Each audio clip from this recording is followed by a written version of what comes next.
tager vi lige på dansk. Jeg vil lige lave nogle små nisser. Og til det, så har jeg noget rød, jeg har noget hvid, og så har jeg noget hudfarvet. Og vi starter lige med den røde.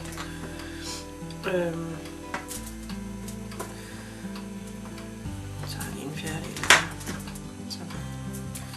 Jeg ruller først en lille kugle i rødt.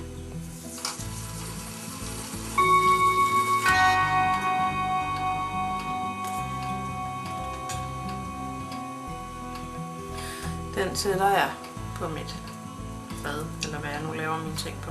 Jeg laver det på sådan en metalplade, som jeg har pakket ind i sølvfolie. Så tager jeg mine arbejdsredskaber her, og så laver jeg sådan nogle mærker ind i toppen af den røde kugle her. Og det gør jeg for, at det godt må ligne et stykke stof, der er blevet trykket sammen her foran. Og så må den helst ikke løbe ud af formen. Den skal stadigvæk være rund. Sådan der. Så tager jeg et stykke hudfarve. Og der skal jeg bruge 2 helt små stykker og et hoved. Og hovedet skal være lidt mindre end kroppen. Så nu starter jeg lige med hovedet. Så for at rulle en lille kugle og rulle den godt, så den ikke har nogle underlige folder og sådan noget. Den placerer jeg så, for at den bliver lige stor nok. Så prøver det igen.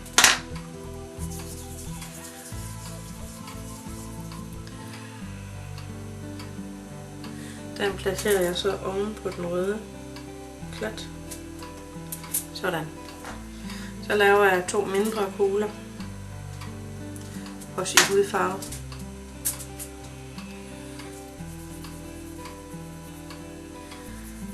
Og sørg for igen at rulle dem godt, så den ikke har sådan en eller anden underlig plet.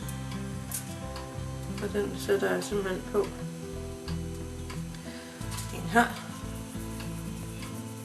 Og så ruller jeg den anden, som så bliver den anden hånd. Den sætter jeg så på herover for den her side af.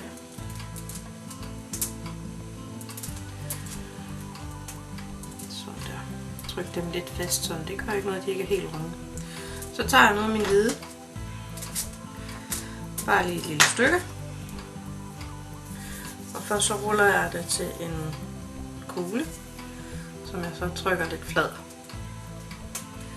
Og sætter på hovedet her. I nissen. Så tager jeg lidt rød modellervoks.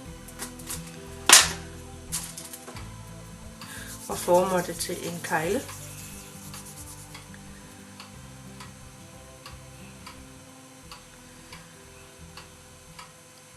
Og den sætter jeg så fast her på det hvide. Og helst i midten. Den prøver jeg lige igen.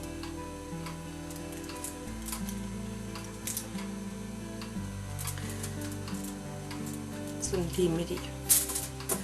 Og så tager jeg en lille bitte kugle hvidt.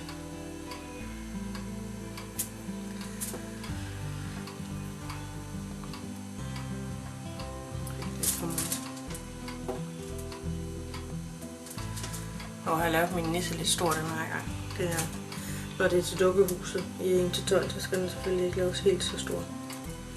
Eller så skal du bruge den som guldnisse. Den lille hvide, den sætter jeg så i toppen. Så tager jeg igen et af mine redskaber.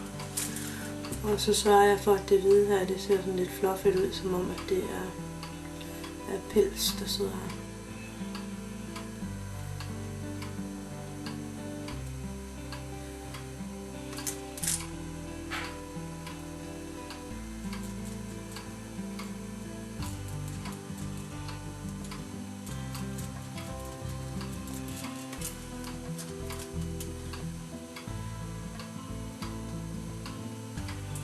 Og når jeg har gjort det både ved det lille stykke her under hatten og det lille stykke ovenpå hatten heroppe, så bager jeg min nisse.